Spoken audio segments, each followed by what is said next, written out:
right, so another little yoga infomercial. You've heard so much. Let's take a little break and do a little moving and talking about stretching. But I know there was some talk about strengthening as part of the MS protocol. So I want to give you another hand mudras. These are some of my favorite things to do that comes with strength. So whether you're seated or you want to stand, oops, I don't know where my stretching slides are. Somehow they got moved around, but it doesn't matter because Adrian's are really pretty too. It's okay. So you can sit or you can stand online, people, or you can even lay down if you're online. So the first one is push, if you're seated or standing, push your feet down in the earth like you mean it, right? So this does go back to balance because we're paying attention to our roots first, which are our feet. So now when we push our feet down, notice what you feel in your body. If you're seated, push your feet down, and you have even more work. Push your thighs down like you mean it. So then you'll notice that the lower body is activating, your muscles are contracting, and you probably feel like you want to lift up and out of your waistline and get even taller. So notice that it's called this root to rise concept, but a lot of people think of yoga as stretching, fluff, and breath, which is all very important, but so is strengthening. And almost all of these poses and things that we do in yoga can also be very strengthening. There's this whole yin and yang. So as you push your feet down, you can take a break if you were doing it. Push it down again. I tend to talk. So you take a break, you go, oh, she's talking, let it go, and then start again. And how about let's stretch? So take one arm, it's going to be your range of motion, not mine, and lift it towards the sky. Some of us are here, some of us are here, some of us are down here. Lift it as high for your range of motion, and notice what you feel on that side of the body. Lengthen up. But keep pushing down, your hips into the chair, your feet down into the earth. You just got taller.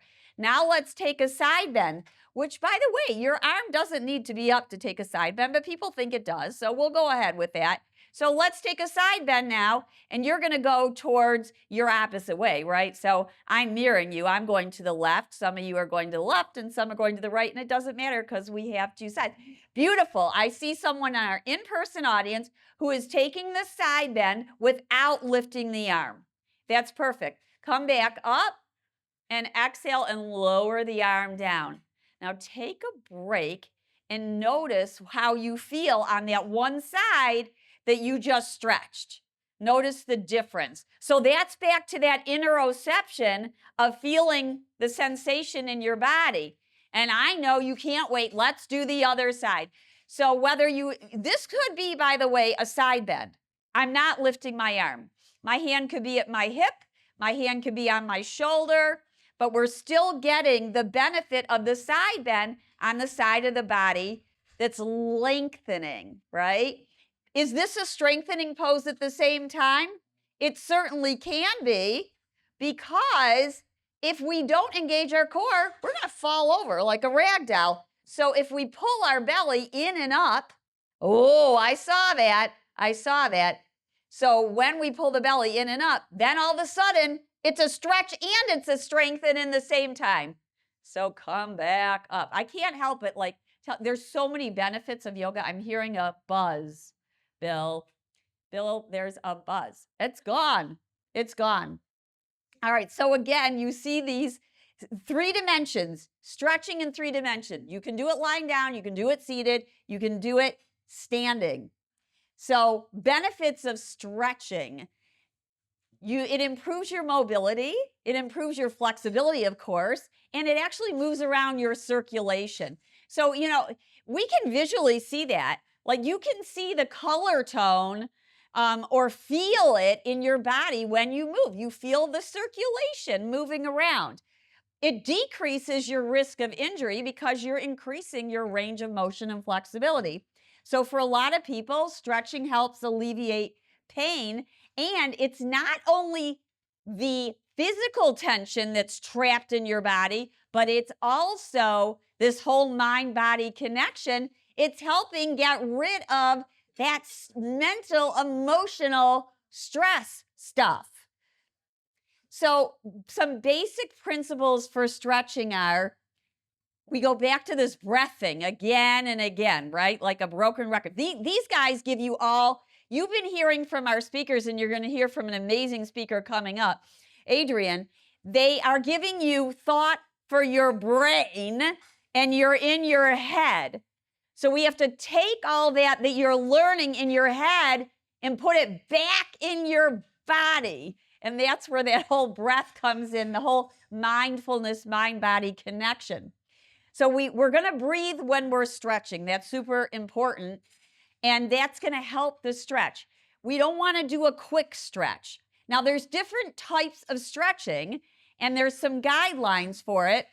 But for those of you who get spasticity, anybody get spasm or spasticity? So when you get a spasm and you're stretching, you don't want to fight the spasm. You want to say, okay, spasm, I'm your friend. I'm going to let this go. Stop the stretch and then start again after you've taken some breaths. But the next time you go back in, you probably want to go back in at maybe a third of the range of motion. It's always better to start slow and start less than you think your range of motion is, because you can always increase it. But whether you have MS or not, if you take it too far, that leads to injury, right? So I always recommend going in slow and maybe a little bit less than you think, because you can always increase the stretch. We use props. We use props for assistance, whether they're chairs, tables, or yoga straps. And people say, when should I stretch? And the answer is, you can do it before or after exercise, or both. It depends on what we're trying to achieve and what you've got going on. There's different types of stretches. You can do a stretch where we just did that side bend. Maybe you go in for a breath or two, you come out, and then you go in again. Or maybe you're doing more of this flowing motion. Everybody do that. Let's take our arms up and just kind of sway side to side. Right? So that's more dynamic. That's more dynamic.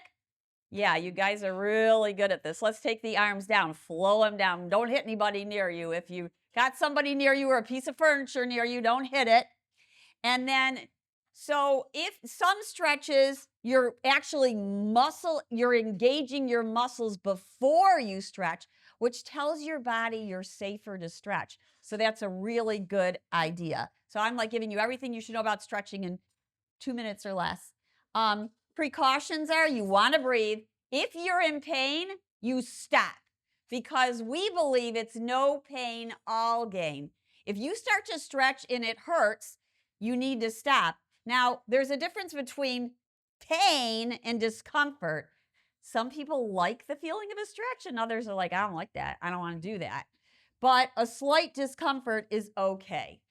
So that's what we're talking about. With the yoga, you help figure out what's going on inside your body, and you don't go past your edge.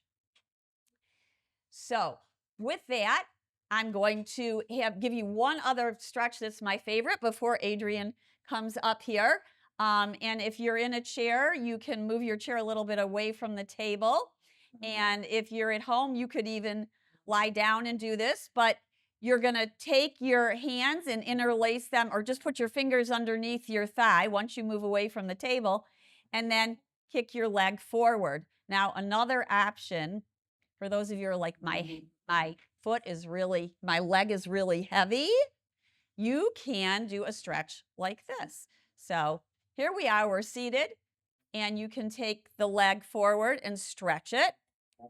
But the other option is to hold on to the chair, take your legs forward like this, and a lot of you are getting a stretch right here, just doing something like this. That's right. So start Start with something that's accessible before you go to trying to do the splits. Yeah. All right. That was your yoga infomercial on stretching. Hi, I have a question about stretching with hypermobility.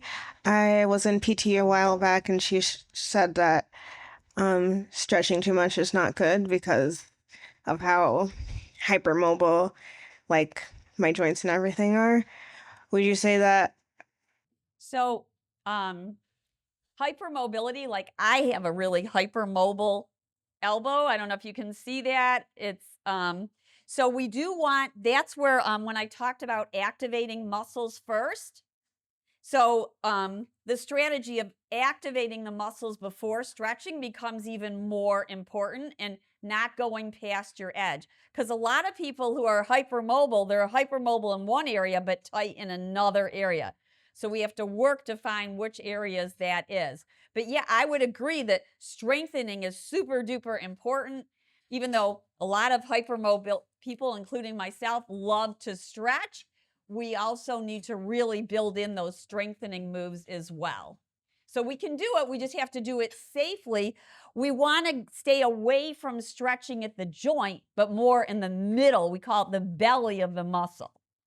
Doing the exercises, does using a mirror help, hinder, or no effect? I love that question. So in yoga, we usually say the mirror's inside. You don't need a mirror. And so for years, I practiced without a mirror. And most yoga studios do not have a mirror. But then I had a really bad case of sciatica.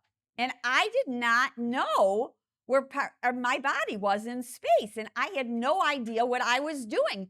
So now I have a little bit different feeling about that. I think that looking at a mirror every so often is not a bad idea for you to see what's going on. It's more feedback. Do I think you should do it all the time? No, because we want you to feel what's going on in your body. And so we want you to get the messages internally, but vision and seeing is very important as well. So I would say do a sneak peek every so often. So I've been doing a lot of surrender yoga. And I don't know what I mean, obviously you want us to move. I'm not discounting that, but what do you say about surrender yoga, the slowness of it all, and the mindfulness of it? I heard today the mindfulness is probably good. Mindfulness is excellent. We have a lot of studies on MS, which Dr. Miravelli talked to you about, that we know that it helps our hippocampus, our memory region of the brain. So yes, I'm not familiar with surrender yoga, but there's different types of yoga that pop up, and it makes me think that that's more restorative or relaxation yoga. Or there's a type of yoga called yin yoga where you're staying in stretches a really long time. You're nodding your head. So if that's the case, I am one for alignment-based yoga. I'm not against these other types. Eclectic is good, but because alignment and posture is so important for so many things, including strength and balance, that's the first priority to me, is alignment, to keep our practitioners safe. Because safety is the first priority to me. Now, if you're really, really tense, like if somebody's having a really stressful day, then the great thing about yoga is you can do a restorative practice. And then if we have somebody who's hypermobile who wants to work on strength, their practice could be on strength. And that's the whole thing. You can tailor the practice to your needs. Yeah. Okay, one last question. Restorative yoga is fantastic because, especially for people who experience fatigue, which is a lot, right? I mean, like 80% of people experience fatigue with MS. So restorative yoga will help juice you up again so you can go do something else. By the way, a yoga practice could be one restorative pose. My favorite restorative pose is putting your feet up the wall or feet like up the baseboard in bed. or up on a chair. That reverses your circulation and helps you to restore. Restorative yoga is extremely powerful, and not enough is known, for the general public about it. So yes to restorative yoga.